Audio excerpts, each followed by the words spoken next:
Okay, so today I wanted to talk a little bit about the ball earth, the flat earth, which has been going on. This is a big debate, has been going on for quite a while.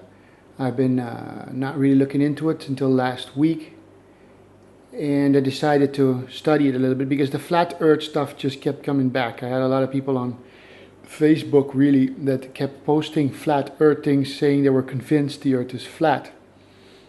Our planet, right?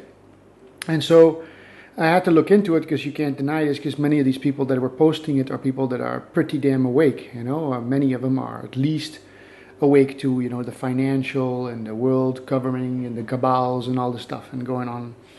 But not necessarily spiritually awake, all of them, but many of them also include that, because you usually run into it, although they may leave it a little bit too far away. But so I wanted to propose something new and to put my take on this ball earth, flat earth theory.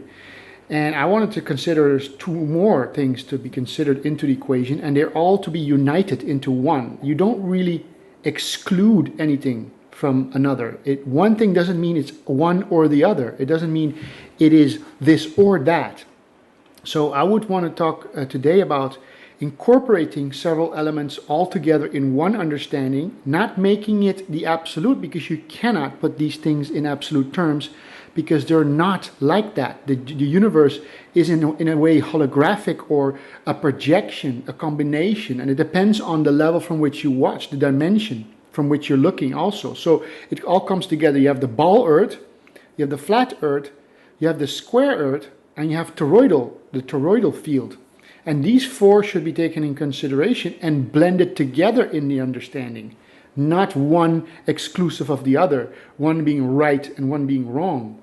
Because if you would look at, for example, the dimensions that we know we have a two-dimensional, which is the flat plane. That's what probably the name planet comes from a plane. And so and then you have a three-dimension. That's where we live. We know two-dimensional, three-dimensional, but we live in the three-dimensional plane, if you wish, or world, right? The level of the dimension of three-dimensionality, if you wish. The main existence of humans is in that three-dimensional plane. Now, if you want to understand this, you have to look at a video that I saw that was posted by a guy that really puts video, or I don't know if it's a guy actually, but he's called Free Energy. So it's not free energy, but instead of the E for energy, it became an A. I think it has something to do with anarchy, right? So Free Energy. And he has a couple of good videos on square earth. And I looked at a few videos of Eric Dubay on the flat earth as well. And of course everybody else knows the heliocentric model, which is what we've been taught in school, which recently has been expanded by saying, wait, the sun is not stationary, but it's moving, and therefore it's like the strands of DNA. It's a cork type of, like a cork remover. It's a spiraling system where the planets are following the sun, and therefore creating this vortex. Now, the ball earth, of course, the heliocentric model, that is, which means that the sun is at the center, the heliosphere is at the center. And then you have the flat earth, which is the geocentric model, which means the earth is at the center. So we all know the ball earth theory. The flat earth, most of you who will even watch this video must have looked into it, because otherwise you just think, most people think you're crazy because they believe in the ball earth theory.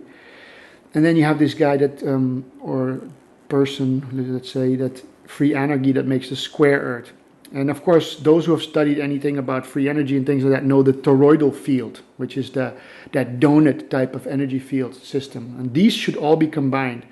But since we live in the third dimension, it's hard to imagine. For example, if you take this video that I was talking about, that's on the Free Energy movie, which he, I think, copied from an older thing, because it's quite old. It looks like an old movie, documentary-like presentation. When you're on a flat plane, there is really no three dimensions, which means it's like a sheet of paper. You could even see it as the surface of the water of the ocean. Let's say you were only aware, you're at the level of two dimensions, and your awareness level is only two-dimensional. So you're a two-dimensional being. That means that when a bird, a fish-eating bird that is hunting on the ocean, is penetrating the water, if you do that in slow motion, you would only become aware of the bird as it is penetrating. And then once it's in the water, you again are no longer aware of it. And so it seems like the bird is just coming out of nowhere, out of thin air, appearing as the beak, then penetrating the head, and then the body and the feathers, and then finally the little feet.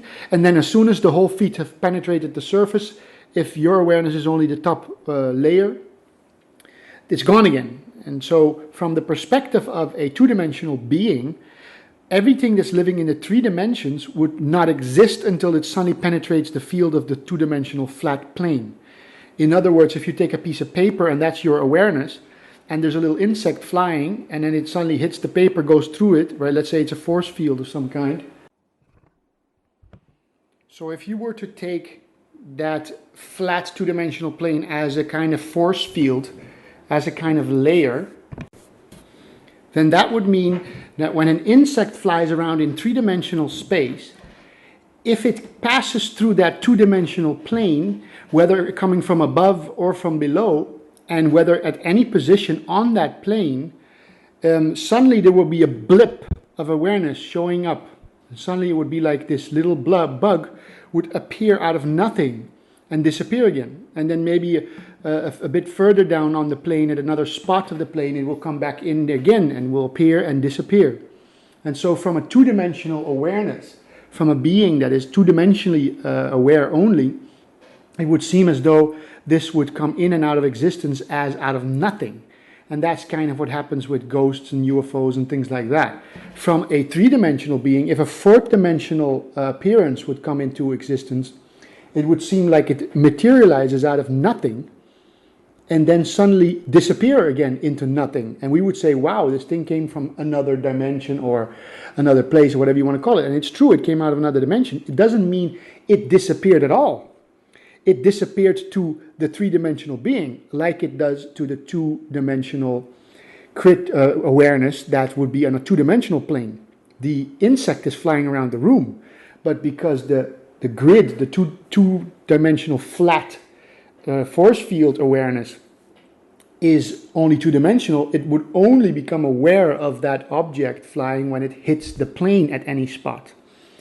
And so the same thing would apply to a third-dimensional being, although more complex, because as you go up in these higher, let's say, dimensions, if you wish, you are dealing with more complex combinations of things and therefore more complex structures. Now, it also explains why science erroneously, but in one way erroneously, another way correctly, deduces the Big Bang. Because if you have a three-dimensional, we understand that. You can have a cube. If you've watched the video, I suggest you do watch the video before even continuing on this subject if you want to look into it more, but you would look into the free energy video that he has where he explains, where somebody else explains the two-dimensional, three-dimensional, fourth-dimensional planes. If you understand three-dimensional, it's like a cube, right? You have four corners, but it's also lifted up, so you have a box, which we understand to be like a room, right? And a two-dimensional is just four lines creating a square on a flat piece of paper. But a one-dimensional level would be reduced. It won't have any width. It doesn't go left or right. It doesn't go up or down, and therefore it's a dot. Well, one-dimensional being is a speck. And that's what the Big Bang Theory is based on, that everything, which they call now three-dimensional, what they know, comes out of a speck, a grain of sand, a tiny, small, one-dimensional speck, and out of that it exploded into existence, which is really an explanation of saying when you go from one dimension to two dimensions and three dimensions, where we live now, you would consider that everything came out of nothing, which is that little tiny grain of sand, speck of dust, that suddenly exploded into infinitude. It didn't really. It should have really been a step from first dimension speck to a two-dimensional flat disk, right? An infinite disk, and then a three-dimensional, what we now know where we live, which is really a easy to imagine because we're living here. We know it. We know the three-dimensional realm, and therefore we can really easily do all these things like build buildings and shape cities and make incredible boats with shapes and hulls and all these strange shapes that we can understand because we've managed this three-dimensional realm so well to understand it. However, the first dimensional realm is so far and so simple compared to what we know.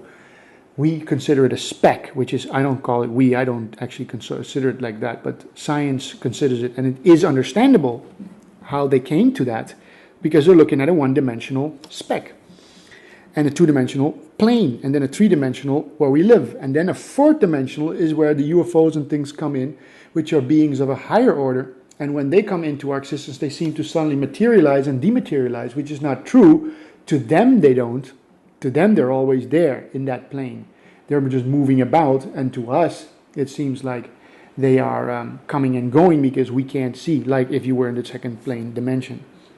So the other thing that is very important to see is that, therefore, the heliocentric model is true, the geocentric model is true, the cyclic model is true, which is the square Earth theory is true, and the toroidal, and they all come together. For example, the flat Earth theory says that it's a geocentric model and the sun and everything that revolves around the Earth, and there is this land masses in an ocean in like a big fish bowl, or let's say a flat plate, and the edges of the plate, like a food plate where you eat your food off, is at the edges coming up. That's Antarctica, and that's where all the ice caps are, all surrounding the entire land masses.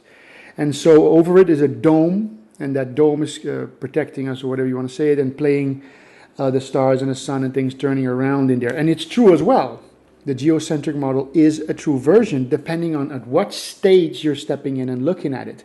Because if you've got a holographic template, then it can go in both one dimension, two dimension, three dimension, four dimension, all the way up to the seventh dimensions, the 7 levels of mind, which I will probably make another video about, which shows the 7 levels of mind from a more the different perspective, let's say, and very real perspective, but less tangible than what we call.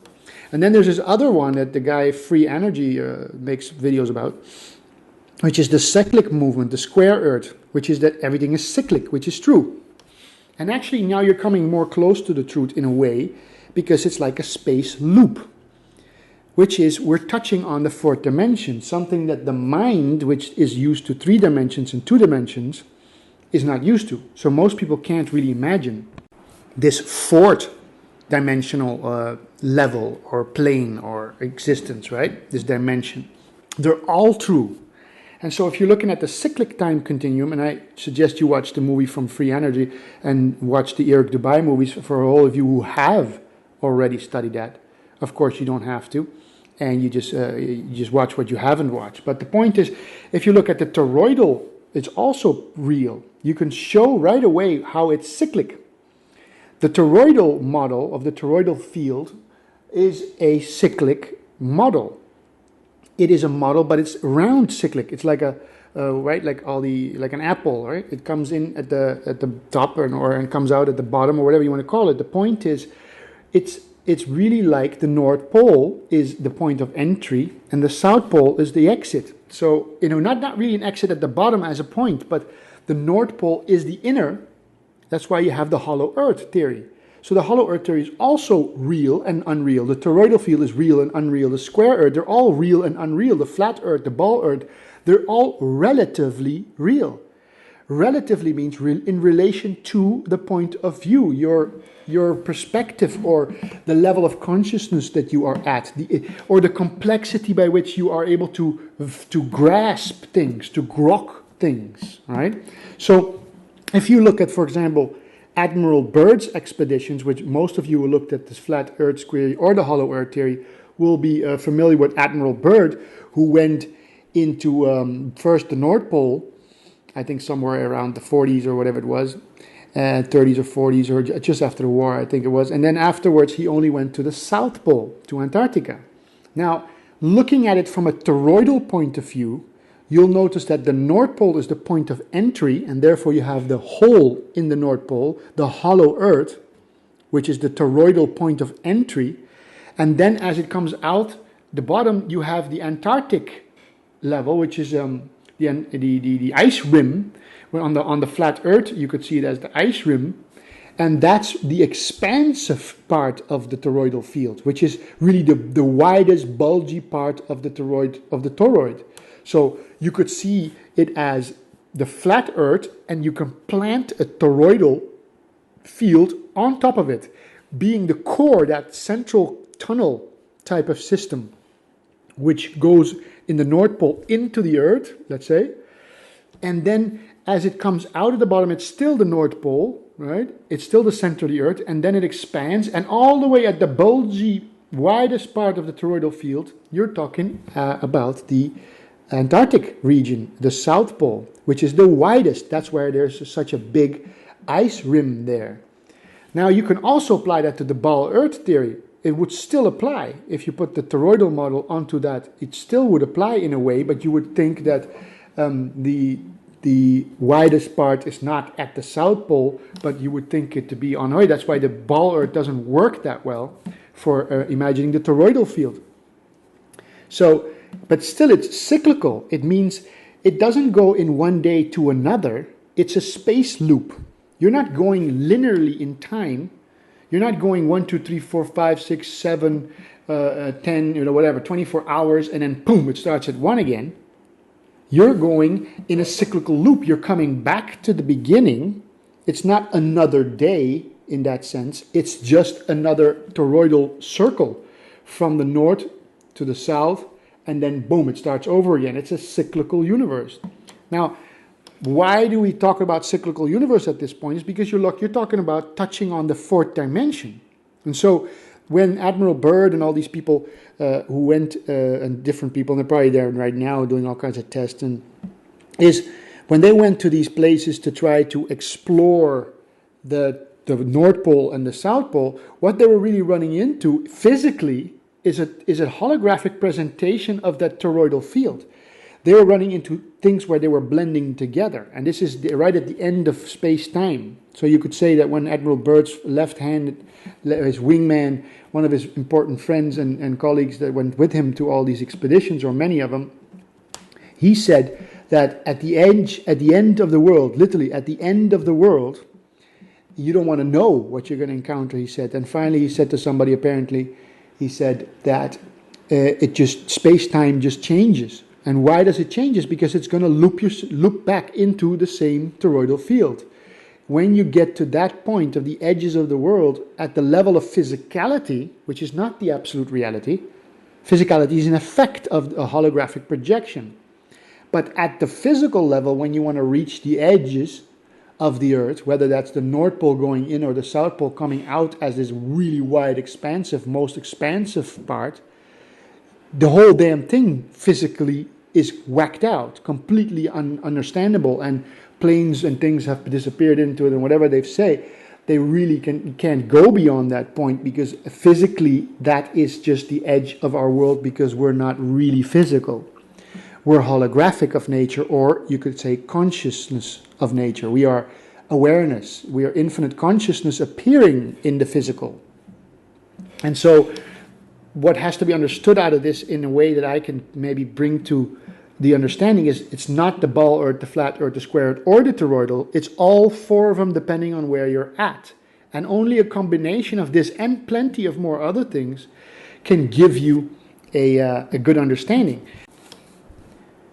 So another thing is that they call this thing the firmament, right? In the flat Earth theory and in the Bibles and in most religions, they refer to this flat Earth dome structure that's holding up the waters as a dome, as some kind of a firmament. They use it as the word. Now, to look up the word firmament, you can quickly see a couple of things. First of all, firm comes from solid. So they're talking about a solid dome, right? Mint comes from the result of an action. So something that's moving creates this solidity. But mint also comes from mente, or at least mente from ment, whatever you want to call it, a result of an action. Thought is a result of an action. When you move in this, if you study anything of non-duality and spirituality, you'll understand that the thinking mind creates an apparent solidity. But it's not real. It's a apparent solidity. So mente comes from that result of an action, right? So the firmament, the ment stands for the result of an action, is the moving of some objects which then create an appearance of solidity. And mente does the same. An idea, different ideas, the thought stream creates a solid apparent identity.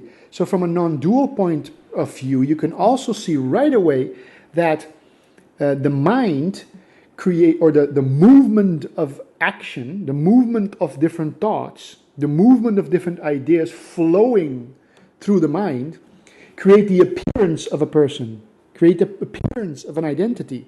Same thing happens at this level if you want to consider the firmament some kind of dome above the physical earth, whether that's flat, ball, square, toroidal, or all of them together, which is my suggestion, all of them together and none of them, depending on the relative reality. It's all relative. It's not absolute. Absolute, there's nothing in physical existence absolute, because we are a projection from the absolute, which is not divisible or divisible. It's not split up.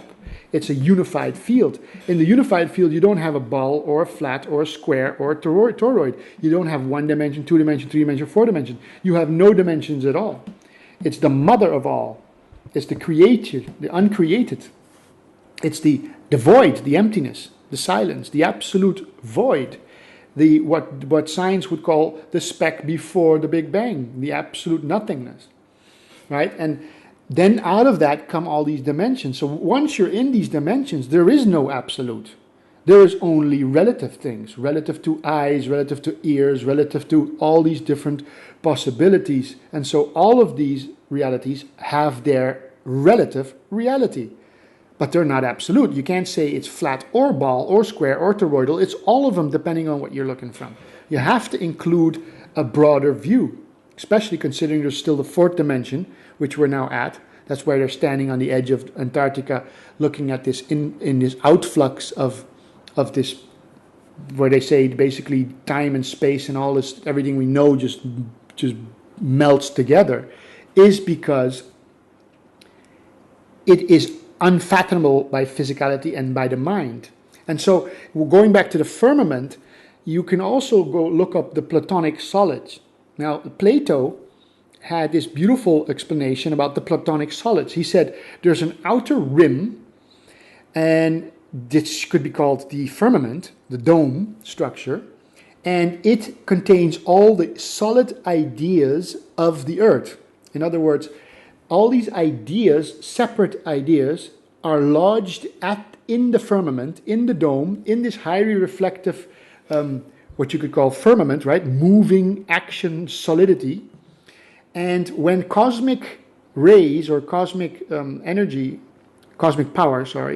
power comes through, it picks up ideas. So in the Platonic solids, there is no black dog, white dog, little dog, small dog, or big horse, small horse, male horse, baby horse, mature horse, old horse, young horse. There's only separate ideas. So horse is horse. It doesn't mix with black or white or gray or brown, because those are all separate Platonic solids. It's not until the cosmic power passes through the Platonic solids, picks up the ideas of the Platonic solids and stacks them, combines them. And so you get a white horse, a black horse, a brown horse, a spotted horse. You get a horse with long hair, short hair. You get an old one, a female, or older young female or male, or you get all these combinations. A big one, a small one, a strong one, a weak one. All these Platonic solids are separate ideas in the firmament, the solid. And so the firmament really is nothing other than the solid action. And you can't pass through that physically, because you, as a physical body, are the projection of a 3D holographic projection from those solids. It is the energetic cosmic power that is coming through the firmament, creating the holographic projection on Earth, and then that projection, as human beings with Captain Admiral Byrd and atomic bombs and whatever they're trying, and the chemtrails, and I think CERN as well, all of them are attempts, I think, it seems to me, by physical projections of the 3D holograms who feel they have their own existence erroneously, and now are trying to get out of this dome, which doesn't even exist because it's its very projection mechanism, if you wish. So the cosmic power picks up the Platonic solid ideas, manifests the 3D hologram on Earth with all the animals and the plants and the trees, including all the complexity of our thoughts and our math, and everything is just an idea of the cosmic reality, which you could call your creator. But it's not some kind of alien out there. It's a real intricate system of energetic projections. And so to go out and try to blow a hole in the dome with atom bombs, or to try to create wormholes, which may or may not work because there's no physicality at all, right? To try to crack the dome or build a tower like the Tower of Babel all the way up to the top, or like Seth did in the last Gods of Egypt movies, where he built a tower all the way to meet his maker, which is his grandfather Ra, right? The one who created the world. You can't really meet your maker in a physical way because you're a hologram. Now, for those people who want to see a little thing which is quite funny to use, it's pretty accurate to use, in fact, is this thing that's called a parabolic mirror. Right? And there's this little toy that's called the Mirascope, and it's a parabolic mirror, like small little toy. It's only like $6 or $10 or something. And you can put, it's like two mirrors on top of each other, and they're parabolic, so they're shaped donut style, let's say, right? They're a little bit like a toroidal field. It's not completely round, but it's like a donut shape, right? It's a, what do they call it? Whatever. The point is, you put something inside of this parabolic mirror, and then you will see a 3D image on top of it. This is a holographic projection.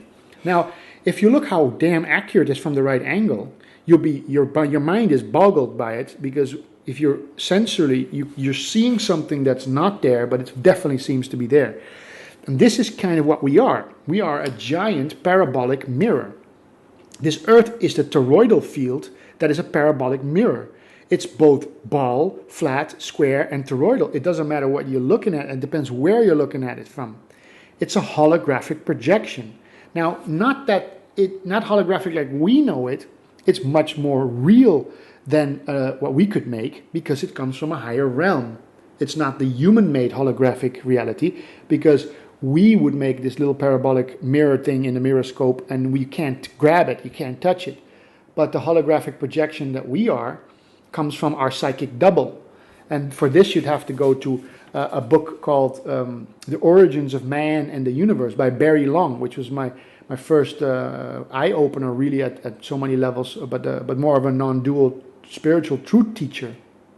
He was not much into physics and things like that. But the point is, he's got a book that there's no second of. There's nobody that has ever written something like that that I've ever run into. And he explains many things in there. One of them is the psychic double, showing that there's 7 levels of mind. And from all these 7 levels, the 7th level is the highest level. And from it, it's like a lens that drops a shadow down onto the level below it. So 7 goes down to 6 is a lower level. And the 6th goes to 5th and 4th and 3rd, where we are, and 2nd and 1st. It's not really the other way around. Nothing really exploded out of nothing. It is always the shadow or a lesser reality that is projected through the prism, the film of the higher reality. So when the light shines through level 7, it casts a shadow on level 6. And therefore level 6 is not as real, because it is much less real, because it's only like a shadow, a reflection, a projection, a holographic projection, if you wish, of that higher level. And then the light shines through the next prism or lens and casts a shadow on level 5, and then on level 4, and level 3, and level 2. And exactly like this guy in the movie, this YouTube video from Free Energy explains about 2-dimensional and 3-dimensional. If you have a 3-dimensional square cube, and you let a shadow cast onto a 2-dimensional piece of paper underneath, you'll see a representation of that three-dimensional cube, but it is not as real or as complex or as defined or as solid or as voluminous, right? It doesn't have any volume because it's only two-dimensional. So you would say that the shadow on the two-dimensional shadow of the three-dimensional cube on the piece of paper, which is the flat two-dimensional paper, is nothing but a really sad lower level of existence. And this is why you don't want to be a two-dimensional being or a three-dimensional being, but you want to rise up and become the three-dimensional being that you, the four-dimensional being that you are, right? And then go up to the fifth, sixth, seventh, and all the way up to original eight. And from there you're going to another level again, because it's again cyclic and unending. It's infinite, it's eternal, right? But the point is, we are trying to work things out on planet Earth, pretending that that system in which we're working it out is the absolute. So we want to put everything into words, into images, because we're used to three-dimensional images. So the mind and the physical body are not the absolute. And so trying to work out the ball Earth theory as the absolute, or the flat Earth theory as the absolute, or the square Earth theory as the absolute, it doesn't make sense, because you're assuming a wrong assumption.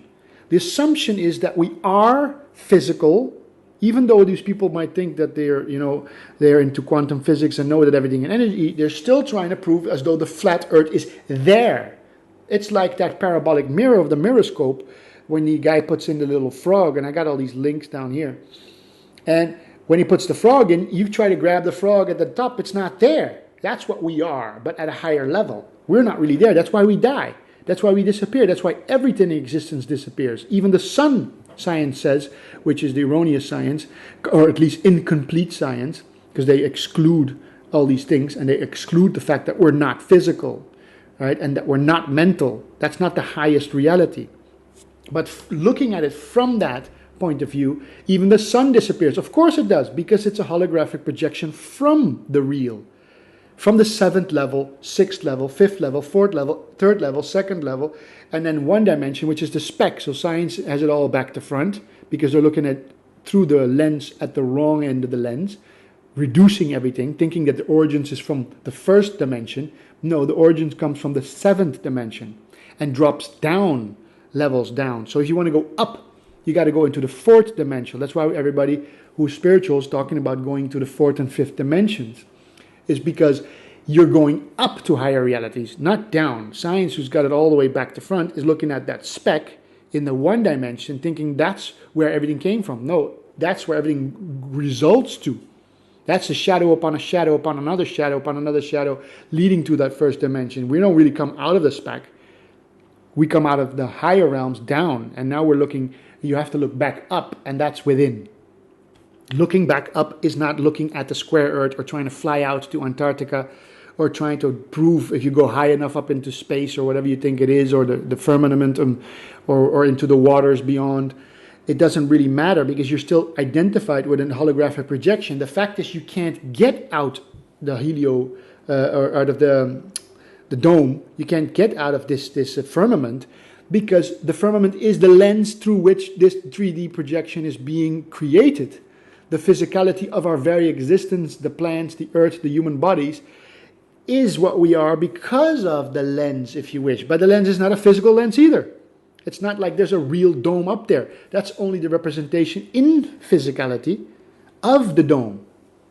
You're only seeing a dome because you want to see a dome, because you continue to believe that physicality is the absolute. And so they want to travel out to Antarctica or to the North Pole and find the hollow earth or find the edges of Antarctica and see what's over there. But the point is, you're coming too close to the holographic projection, and therefore things start to warp and disappear, and interdimensional stuff starts to happen, and everything screws up. And that's why they say that when they went over the edge, that everything in planes and things disappeared. Why? Because you're coming too close to the projection.